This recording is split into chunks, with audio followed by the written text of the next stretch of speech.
Hello and welcome back. My name is Bryan. You are watching Game Brigade, and today we're going to be doing a Should You Back on Andromeda's Edge by Cardboard Alchemy. This is designed by Luke and Maxis Laurie, and this is one of my favorite designs, at least in terms of conceptually, from the Dwellings of Eldervale system. I want to take a look at this new game, give you guys my opinion on whether or not you should back or skip Andromeda's Edge.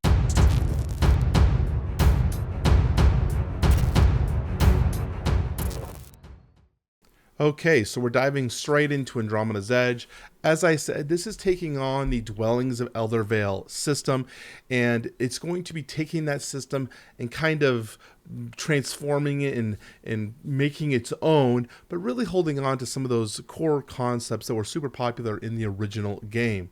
Now, this is a spiritual successor, but still has a lot of its own identity throughout the system. And we're going to be talking about some of those core key changes throughout the video, so stay tuned for that.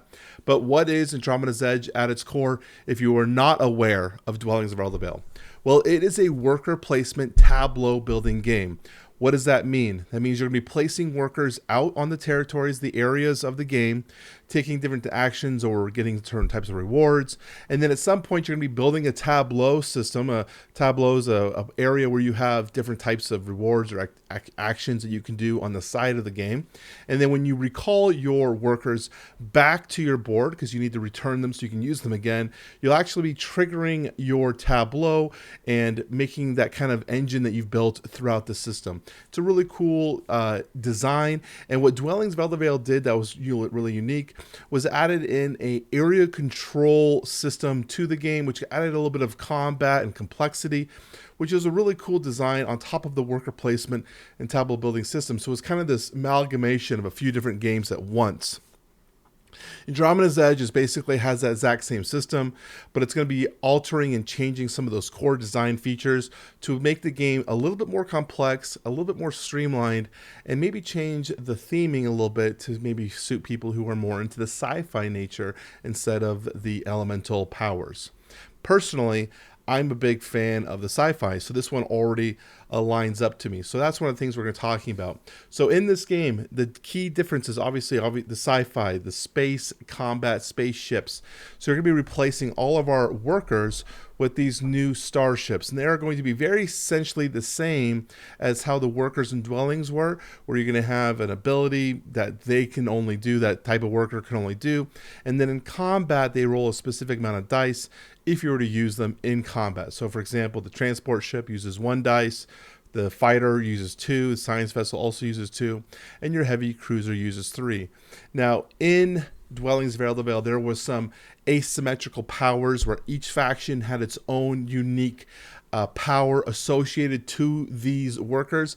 That is being changed in this game, Andromeda's Edge. They're no longer going to be doing these individual powers. They're mostly going to actually give asymmetrical faction-wide power. So your entire faction will have a unique ability rather than just the unique ability of the units. Now that's kind of a plus or a minus depending on your take on it. I personally liked the unique designs to the units in Dwellings of Eldervale. Usually you had 2 units that were completely unique, that had their own special power compared to everyone else. And it really did just drive the overall strategy that you would utilize in that game. So one of my favorite factions was one of the undead factions, which you had very powerful warriors, but you wanted to send them to the graveyard so they come back more powerful. I love that aspect of trying to think of how am I going to use this to its best of its ability. So they're removing that, but they're going to go and say, you know what, you're going to have a faction-wide ability that's going to be triggered from the beginning, still giving you a little bit direction, but from what I'm seeing, it's not quite as powerful. You are still going to be able to construct buildings on your territories, but they have increased that a little bit, giving you a little bit more variety and control in terms of the type of structures you want to design, giving you a little bit more agency in terms of what paths you want to take for victory scoring. So that's kind of cool. And here's an example of some of those right now: the observatory, the city, the obelisk, the spaceport, and the factory. Now, when this game comes out to retail, there's going to be a retail version, and then the deluxe version is the one that we're going to be talking about mostly here.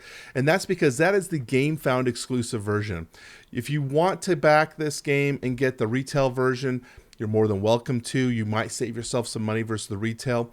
But mostly what I tell people, if you're going to be back in this game, we want to take a look at the deluxe edition because it's going to have most of the value in this game that we're looking for. And one of those values is the game tray system that we're talking about right here. This is going to be only included in the deluxe edition of the game. This was also featured in Dwellings, and it was really helpful in terms of getting the game set up and keeping things nice and tidy on the table. I very, very much appreciated it. One of the coolest features is they're kind of showing this right here, is that your faction boards, all your factions are self-contained within their own board, so you don't have to have all these baggies and dice going everywhere. You keep everything in its own board. You cover it up with your faction board, so everything stays nice and tight. I like that quite a bit. You also have some additional options here for the modular trays. Super, super cool. Very much excited for the game tray system. I've always been a big fan of game trays, and I do think that they, at times, take up more volume in the box than that you would necessarily need. But the overall design aesthetics, in my opinion, enhance the system. So this is an overview of how the game plays. We've already kind of talked about that, but effectively what you're doing is you're going to be sending your ships to different locations, collecting resources or whatever is available at that region, battling opponents if you want to. We'll talk about battling a little bit later, and then returning back to your base where you're going to be activating your tableau, which is shown right here. That tableau has been changed a little bit when I want to talk about that. In Dwellings, when you return back, you would have to send your worker to a specific tableau section if it matched their worker's type, and sometimes you'd have to be a certain level or have something to be able to achieve that recall. This one has changed a little bit where you can actually send your worker to any of these locations, and you can pay energy to activate additional sections in that row. So that is pretty cool that you get to do more with the tableau, being able to not be so restricted and let you really utilize the engine that you're building, which I think is really, really neat. So why back now? Why are we considering backing this now versus backing or getting this at retail? That's what this is going to be talking about. And I think the most important one is the exotic matter, because that is the real reason why I back Kickstarters. It's the reason why I recommend people to back Kickstarters if it's a game you're looking for. The exotic matter says right here that promo, bonus modules, and more. Some of these items, including the deluxe edition entirely, will be a limited resources in the universe. Backing on GameFi now is the best way to ensure you'll get your precious goods.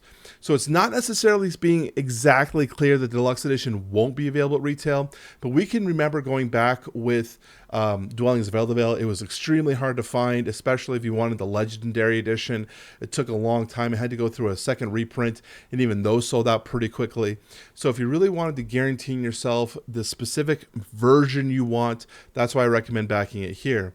They're also going to be talking about the galactic savings, the reduction in costs overall. We'll talk about that because there are some things I think I don't necessarily need, but the overall savings for the all-in versus a la carte is pretty true. And then discover the future, whatever about that.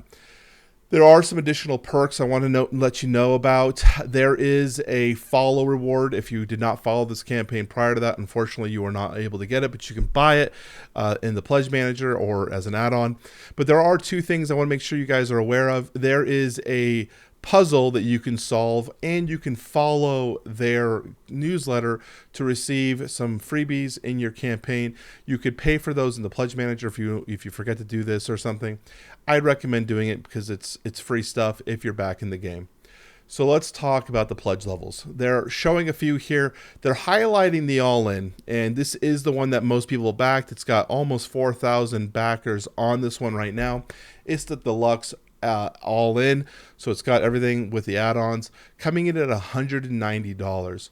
Now you can click on this and see what's inside of it, and originally I was like, oh, this is pretty sweet, but there are some certain things in here that I'm not necessarily sure I want. So you're gonna have to really cost analyze this and see where does it kind of fall in, because if you were to add all these items in a la carte, it is over $100 that you're buying a la carte. I think it's like 120 or something in that range. Don't quote me on the exact number, but I do know it's over $100 if you were to add all these random add-ons. But we're getting the deluxe edition. We've already talked about that. You get all the deluxe ships. You get the the upgraded components and all the inserts that we talked about. You're getting your miniatures washed. A wash is a inking that they put on top of the miniature to really bring out the details. The ink kind of sets into the crevices of the miniature, which really highlights all of those high parts. So that's kind of what the miniature wash is going to do. That'll be included in the all-in. You have your wooden moons and upgrades. So basically upgrading your components from cardboard to more of a wooden component. Now in Dwellings, I actually thought the cardboard components were better than the wood tokens I got, but that's because the wood tokens were not screen printed. Really drove me nuts. But it looks like these are going to be coming screen printed, which is going to really enhance the quality of these tokens. The next thing we're going to be taking a look here at the all-in is the faction card and ship card. Now this is going to be free if you do one of those puzzles, I believe, or follow their newsletter. But this is $5 if you want to pay for that individually.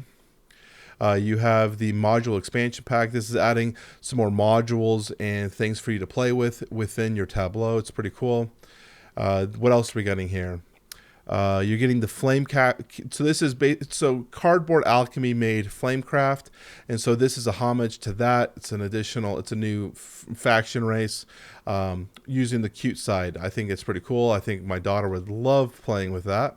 You're getting card sleeves, basically a bunch of card sleeves to cover the game.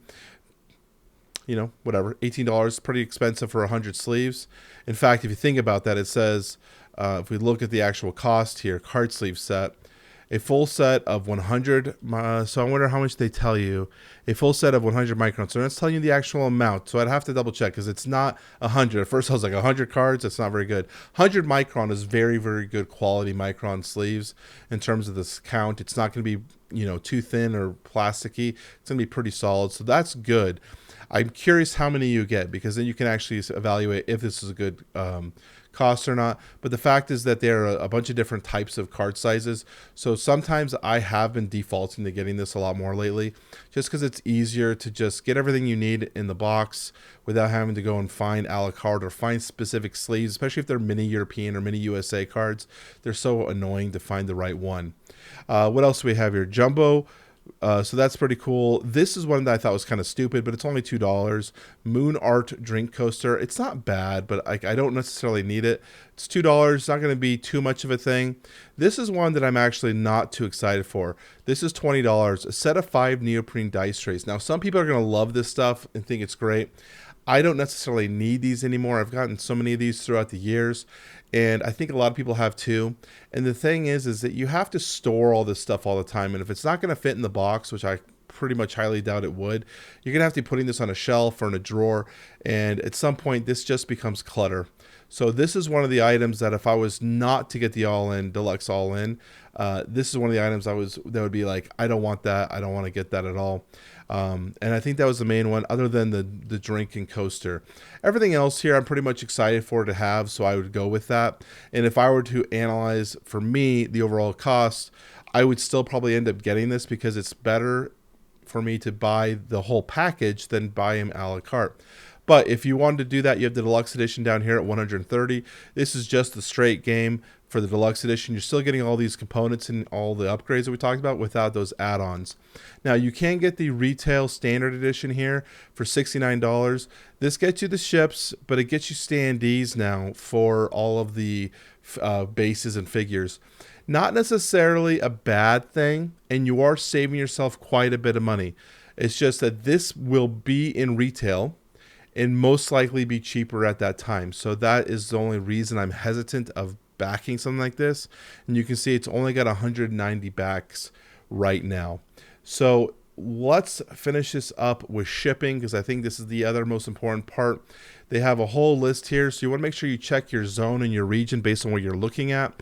Continental US is where I'm looking for where I'm at. And we're going to be ranging between $22 and $28. That is pretty good as of late for overall shipping costs. When you're starting to get to $35 to $40, I think that's where we're getting a little bit egregious in terms of the cost is getting too high. But $28 is still within that good shipping parameters, which I enjoy. So I think I'm going to be okay backing this at that cost. So let's go ahead and finish up, where I'm going to talk about some of those key points. One of the things I wanted to talk about was the combat. Combat was one of the biggest reasons that was a detractor for me in Dwellings of Eldervale. Essentially, in that game, you just roll dice. Whoever rolls the highest six-sided dice overall wins. So you may go into combat with 5 dice, your opponent may go into combat with 1 dice, and if they roll a 6 and you only roll 5s and lower, they will win that combat. Now, that is cool at times when you are, oh, I won and I wasn't supposed to win that fight. Statistically, I shouldn't have won, but I won. Those are cool moments. But over a while, over multiple plays, that randomness and the lack of being able to have any sort of mitigation for your dice rolling did end up making the game a little less enjoyable overall. There was also aspects that had some magic cards that you could play that were kind of either end-game scoring or random events. They were very unexciting and never really used. Those have been changed in Andromeda's Edge. They're more like ship upgrades and fixing your ships overall, which is cool. The combat is still relatively the same. I'm curious to see what kind of mitigation. I have heard that there is more mitigation in this, where you're going to be able to change up some of your dice rolling. Maybe say you cannot roll a 1, so you're re-rolling, stuff like that. I'm very curious to see overall how this is. Now, I did mention that I sold Dwellings of Eldervale. I sold it for a pretty good profit. I'm comfortable enough going in on this one because I think it's going to be a good game. The dwelling system was very popular. It was one of my highest rated games. In fact, when I rated it at the time, it was my highest overall rated game on my channel. So that's something you could say for that as well. But I did end up getting rid of it at some point, mostly because the gain from the sale was outweighing the need for that system in my game, in my collection. But I would love to have the system back. I'm very much excited picking up Andromeda's Edge, and I will be backing this one. So that's it. So I hope you guys enjoyed this video. Let me know what you guys think in the comment section down below. This is Brian from Game Brigade. I appreciate you watching till the end. Thank you so much. Peace.